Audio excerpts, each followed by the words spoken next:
بالنسبة للمرايا، المرايا نوعين، يا إما مرآة مستوية يا إما مرآة كرية. تعالى أفكرك المراية المستوية.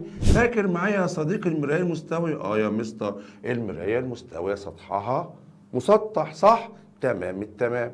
النوع التاني بقى كان مرآة كرية، والمراية الكرية جزءا من كرة جوفاء. ولو حضرتك فاكر الكرة الجوفاء هي كرة فارغة من منتصفها أو داخلها، تمام؟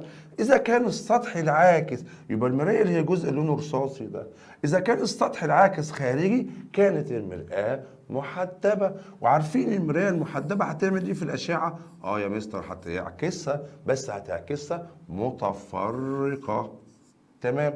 أما إذا كان الجزء العاكس داخلي كانت مرآة مقعرة. طب هتعمل إيه في الأشعة يا مستر؟ هتعكسها متجمعة عند البؤرة، تمام.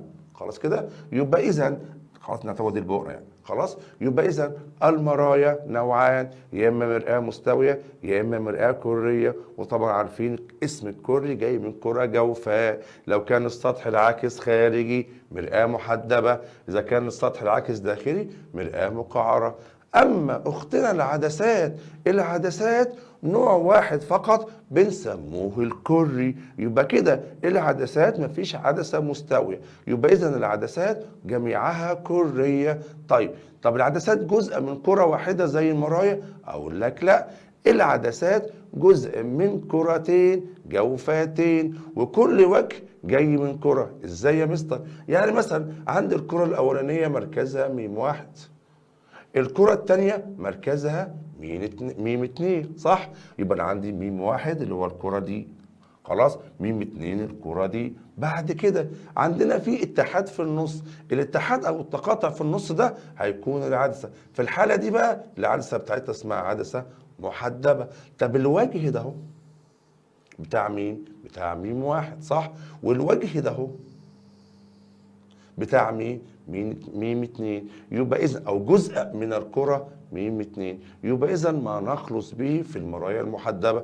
المراية المحدبة خلاص وسط شفاف محاط بوجهين كريين، أحدهما من الكرة الأولى والوجه الآخر من الكرة الثانية. طيب دي عدسة مقعرة، نفس القصة، جزءا من كرتين، أدي ميم واحد وأدي ميم اتنين، صح؟ خلاص الوجه ده هو بتاع العدسة دي جاي من الكرة دي، الوجه ده بتاع العدسات دي جاي من الكرة دي. هنا مفيش تقاطع، بس في هنا وجه جاي من كرة ميم واحد ووجه تاني جاي من كرة ميم اتنين، والمسافة ما بين الكرتين بتبقى عدسة مقعرة. يبقى إذا العدسة المقعرة لها وجهين، كل وجه جاي من كرة. العدسة المحدبة لها وجهين، كل وجه جاي من كرة، بس الوجه ده بتاع الكرة دي تبادل عشان في تقاطع، والوجه ده بتاع الكرة دي. أما الوجه ده بتاع الكرة ده والوجه ده بتاع الكرة ده. يبقى إذا ما نخلص فيه بالأنواع. المرايا نوعين، مستوية أو كرية، تمام.